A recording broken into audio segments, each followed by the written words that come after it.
नमस्ते भाइयों, नमस्ते किसान भाइयों। मैं Shamkant Mahajan Mahendra summit agri science limited की तरफ से आज हम छगन भाई पटेल इनकी वाड़ी पे अनार का बगीचा मॉर्निंग में आए हुए थे। और इनमें हमारा जो एरिया है, हम यहाँ पे हलवत कच्छ भुज जो एरिया आता है सौराष्ट्र का, उस एरिया से हम ये वीडियो प्रदर्शित कर रहे हैं।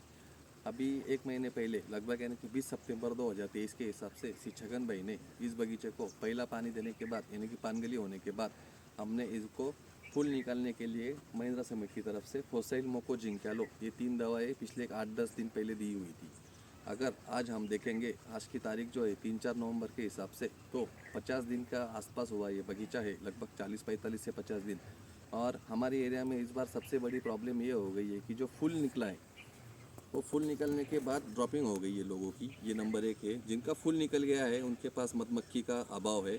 और तीसरी बात, किन किन बगीचों का अभी तक भी फूल निकला नहीं हुआ है। तो मैं दो तीन जो बातें होती है इसके बारे में मैं बताऊंगा। हमारे किसानों ने क्या किया है कि पहली चीज़ हमने ये केन हाथ से निकाल दी है। ये जो शूट निकलता है हमारा, ये शूट हमने हाथ से निकालने देने के बाद कोई भी पेड़ में दो प्रकार की अवस्था रहती है, वेजिटेटिव अवस्था और रहती है लैंगिक अवस्था।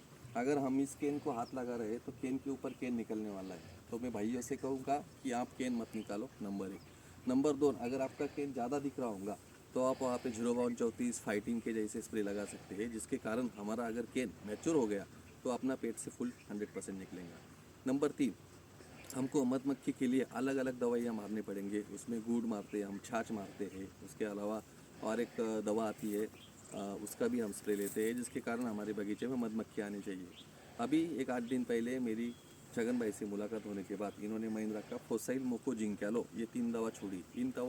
तीन दवाओं का काम क्या एग्जैक्टली मैं वो आपको बताऊंगा।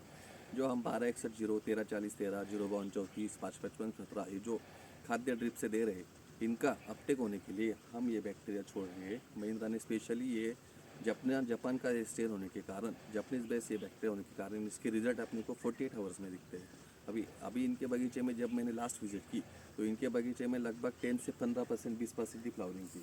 अगर आप 15 दिन के बाद अभी जब हम बगीचा देख रहे हैं तो लगभग इनका हर पेड़ के ऊपर 35 40 30 25 के हिसाब से सेटिंग हो गई है। और हमने जो बाहर अभी पकड़ा हुआ है हस्तबार में वन फ्लैश फ्लावरिंग जो है ये निकलती नहीं है 99%। हमारी जो फ्लावरिंग निकलेंगी ये 30% निकलेंगी, फिर 40% निकलेंगी, फिर 30% निकलेंगी। तो अपना जो ये माल निकलेगा तो ये 3 टप्पों में जाएगा। तो इसके कारण मैं भाइयों से कहूँगा कि आप फूल क्यों नहीं निकल रहा और फूल ना निकलने के क्या कारण है वो एक बार आप समझ लेंगे तो आप अगले 8 से 15 दिन में अच्छी तरह से फ़ोन कर सकते हैं। अधिक जानकारी के लिए, जिसके बगीचे में फूल निकल नहीं रहा, सेटिंग नहीं हो रहा, मधुमक्खी नहीं आ रही है, थ्रिप्स का बड़ा हेवी है, तो आप मुझे मेरे कॉल के ऊपर कॉल कर सकते हैं। नमस्ते।